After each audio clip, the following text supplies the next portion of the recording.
conférence de presse mensuelle de la CTSP, conférence de presse de ban délégué. Et aujourd'hui, essentiellement, nous vous traitons 3 points. L'opposition CTSP, la réforme électorale qui MSM peut proposer. Et ça fait suite à programme radio lesquels Nando Boda tient intervenir. Deuxième point, c'est concernant réforme NPF. Et troisième point, nous, activité le 6 octobre. Tout d'abord, concernant réforme électorale, et comme tous mes camarades, Jimoun Maurice connaît, depuis 2009, la CTSP fin arpente l'île, fin participe dans beaucoup d'activités pour nous conscientiser l'importance qu'il y a une réforme électorale. À plusieurs reprises, nous même fait une activité ensemble avec Transparency International et quand nous intervenir dans l'Université Maurice, UTM et plusieurs d'autres places encore. Et nos positions sont tout le temps claires. Il ne faudrait pas que la réforme électorale vienne en force. Et il est important que les partis politiques à Maurice soient redevables et je pareil que toute l'association, soient bien soumettre un auditeur d'account. Comme toile de fond, combat qui nous finit mener, nous pas trouve ça correct qui une compagnie privée finance un parti politique dans le seul but pour influence une décision politique. Et ça, il est capable de faire quand un secteur privé décide pour financer un parti politique de ce choix. Il est clair qui bizarre et n'a pas l'intérêt pour prendre une telle décision au niveau de la compagnie. Nous sommes surpris quand nous écoutons Nando Boda dire que MSM peut proposer qu'une compagnie privée capable de continuer à financer un parti politique directement. C'est une contradiction pour la CTSP parce que nous ne sommes pas capables en même temps de dire nous payons la guerre pour qu'il diminue, pour éradiquer corruption et trafic d'influence. Nous payons la guerre pour avoir la bonne gouvernance, mais demain nous pouvons légiférer pour qu'il y ait un trafic d'influence. Pour nous, c'est clair, nous n'avons aucun problème qui demain il y a un système de support, nous disons un subside, les financiers ou les autres façons à tous les partis politiques. Si une compagnie privée, l'envie finance, nous dit l'expression de la démocratie à travers un soutien financier à un parti politique, il a besoin de faire d'un fonds. Dans ce fonds, qu'il l'État pour créer un trust fund pour aider tout un parti politique, comment il existe tant d'autres aujourd'hui. Mais il n'est pas normal qu'une compagnie privée li finance directement à un parti politique. De l'autre côté, il n'est pas pour normal qu'une compagnie privée déclare qu'il peut faire faillite, il peut faire profit, il peut bien licencier du monde, mais en même temps, il peut financer le parti politique. C'est une contradiction.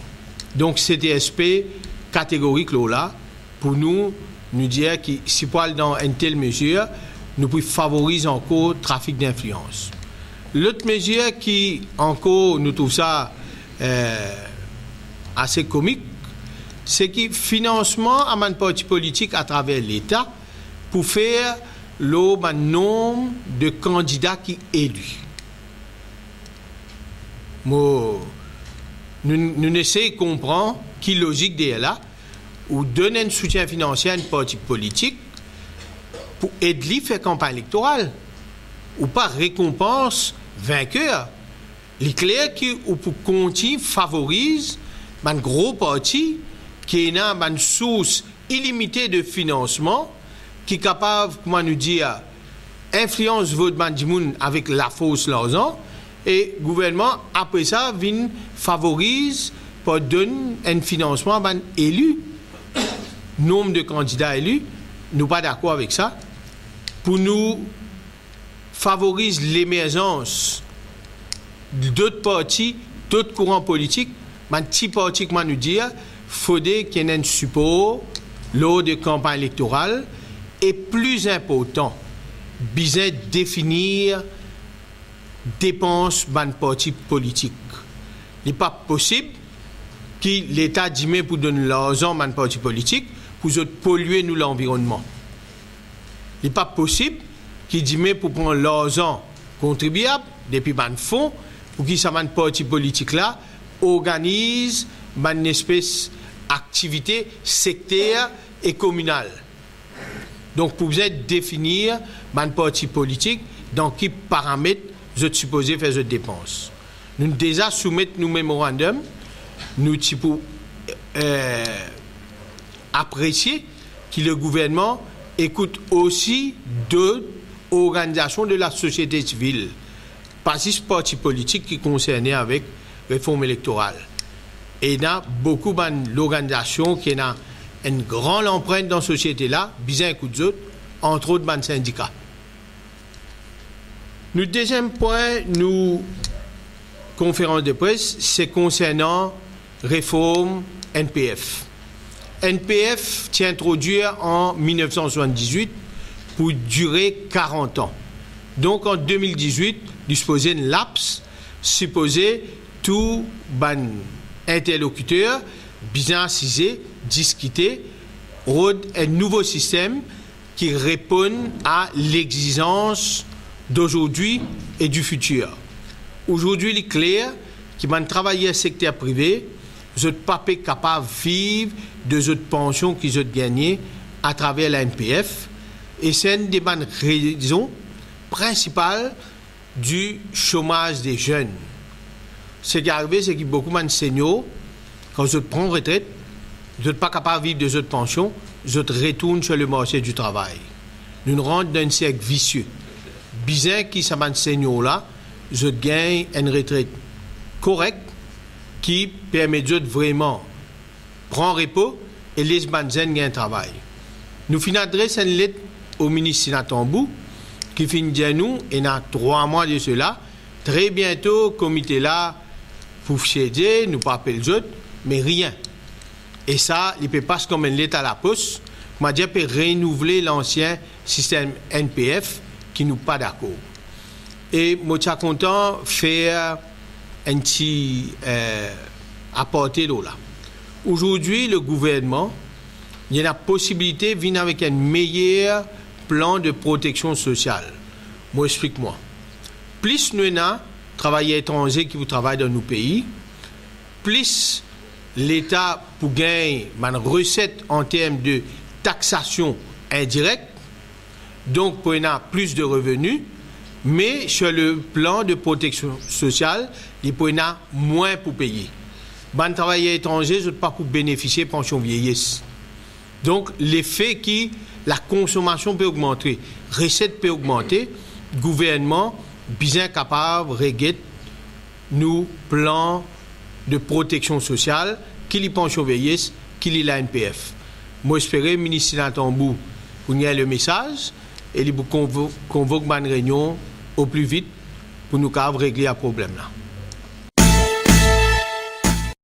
Le troisième point qui nous peut aborder aujourd'hui, c'est, comment je te connais, le 7 octobre, entier le monde commémore un jour important qui appelle la journée mondiale pour le travail décent. Ça veut dire World Day for Decent Work. Et la CTSP, depuis 2017 à peu près,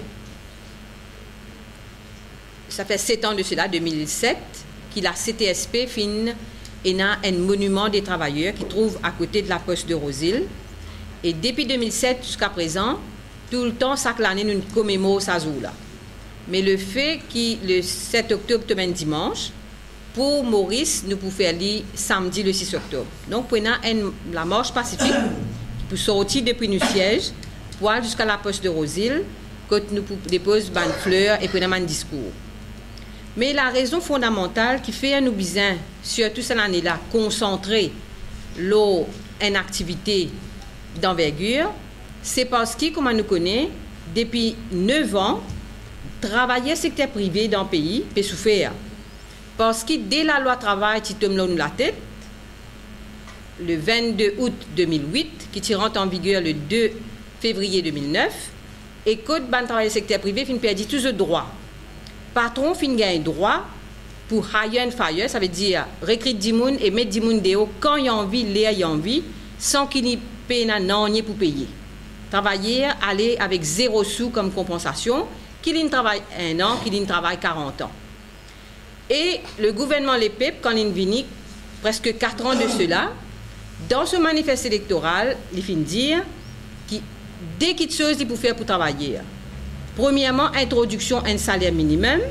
Et deuxièmement, il peut changer la loi travail pour que la loi travail vienne protéger les travailleurs. Nous arrivons presque 4 ans au mandat et le gouvernement Les Peuples pas encore change la loi travail. Cette semaine-là, le ministre du Travail a annoncé officiellement d'une fonction qui s'est faite par ban camarades syndicats qui lui permet une proposition qui finit d'accord dans le comité interministériel, lui permet sa bonne proposition dans le cabinet des ministres.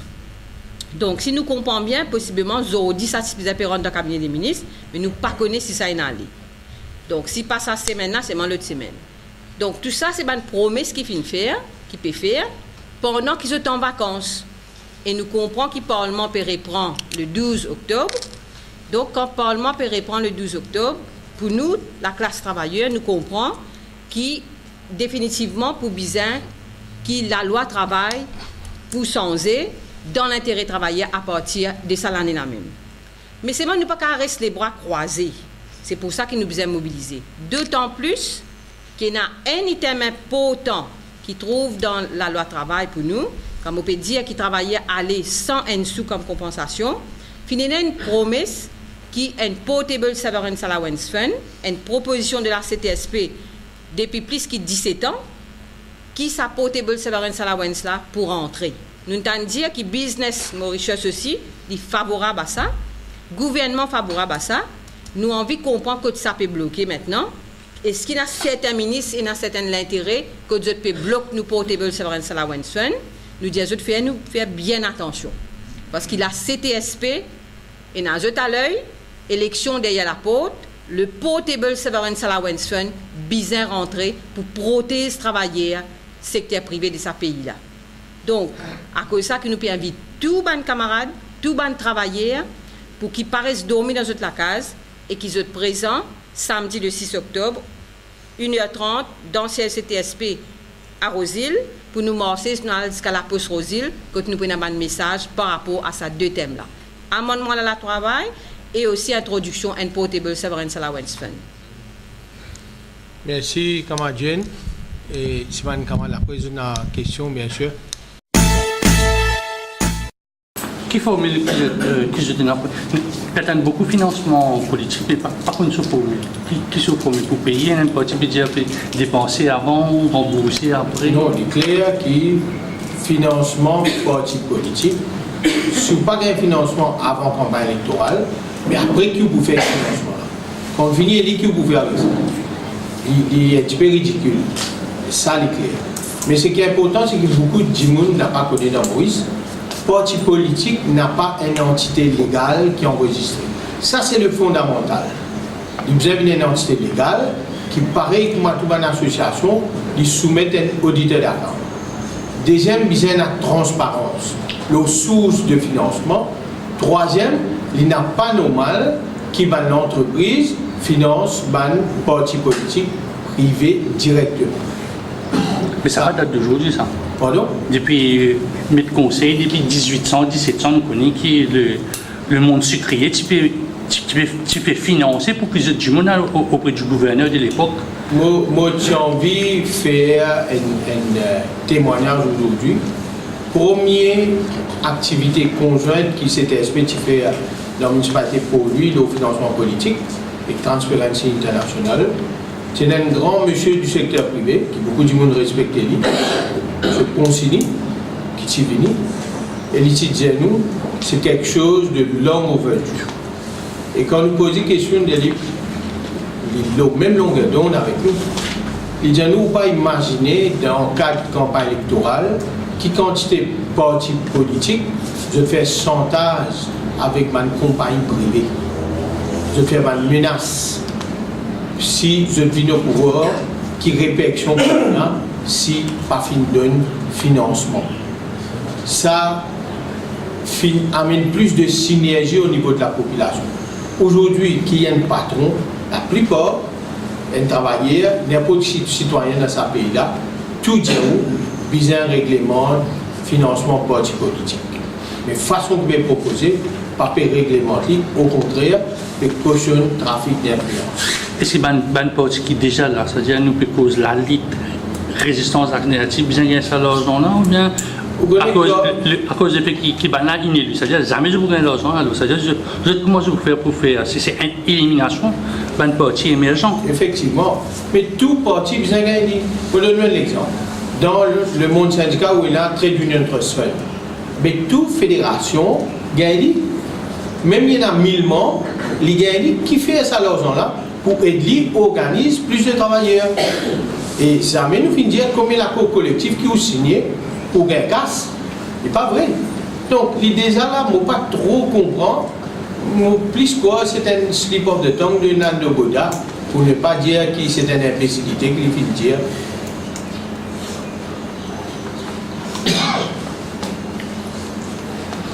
Et les autres formules, il y a du monde qui dit pas besoin, il y a un trouvé Think Mauritius, on connaît un peu Think Mauritius, ben il dit pas besoin de mettre plus députés en cause, les autres 50 circonscriptions, je veux dire pas besoin de financer. Qui est un peu la position du monde syndical, enfin de la CTSP? Vous connaissez nos positions bien claires.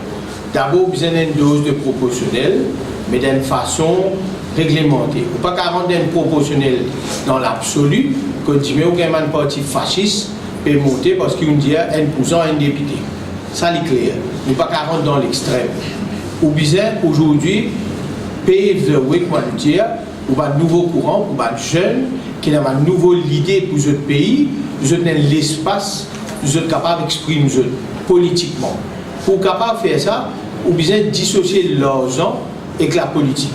Parce que depuis l'indépendance, nous avons dit à partir de 1990 surtout, c'est la fausse l'argent qui nous prend pouvoir.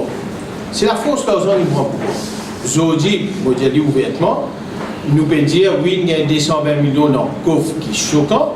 Moi, je suis encore choquant après la commission Beau, quand il y a une partie qui vient dire mais mon monde ça quartier là avec l'argent de nation politique. Les blancs bonnet blanc. Il a l'air pour qui ça sans une partie politique pas supposée et une accumulation de la richesse mal gagnée. Parce qu'il ne peut pas expliquer que tout le monde casse là. Ils mal gagné. Malgré que la loi pas impose l'eau. Ou tu es capable de dire, dans un souci de transparence, j'ai envie de dire que le monde n'est pas ça. Donc, bizarre qui ça sans et il est important qu'il y ait un règlement de dépenses. Si je dis pénal, ça va une espèce, excuse-moi, falbala, comment nous dire. Mais pas besoin de ça quand c'est comme ça. Et dans ma partie, je dis, par exemple, dans l'Amérique, débat fait dans ma université, sur la télévision, dis-moi, écoutez. Mais nous sommes capables pour nos petits pays mettre un système sain qui peut s'offrir. Il y a beaucoup de monde pour demander qui est le commissaire électoral, la commission électorale vise ban compte. C'est-à-dire, tous les jours, moyen dit que ces abards qui sont un peu dépensés, pas c'est exactement qui s'est exprimé où un parti politique besoin soumettre un auditeur d'account, il besoin accessible, transparent, ça veut dire bien sûr le net. Pareil comme l'exemple quand Obama est venu au pouvoir. Ils ont donné $1, $20, ils pour paraître l'Internet sur le parti combien de gagne. Et ils refusent prendre l'argent avec man corporate. Donc, nous sommes capables de comprendre qu'aujourd'hui, il y a un système qui n'a pas une fait sur preuve, qui n'amène plus de casualité, il est changer.